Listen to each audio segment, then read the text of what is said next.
జనగామ జిల్లా యశ్వంతపురంలోని బీఆర్ఎస్ జిల్లా ఆఫీస్ ఆక్రమణలపైన అధికారులు చర్యలను చేపట్టారు.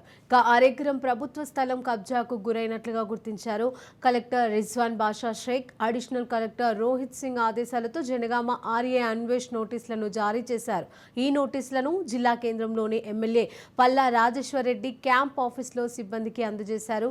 బీఆర్ఎస్ జిల్లా అధ్యక్ష పదవి ఖాళీగా ఉండడంతో ఎమ్మెల్యే క్యాంప్ ఆఫీసులో నోటీసులు ఇచ్చినట్లుగా ఆర్ఐ చెప్పారు. నిర్ణీత గడువులో సమాధానాలు ఇవ్వకుంటే ఉన్నతాధికారులు ఆదేశాల మేరకు చర్యలు తీసుకుంటామని పేర్కొన్నారు.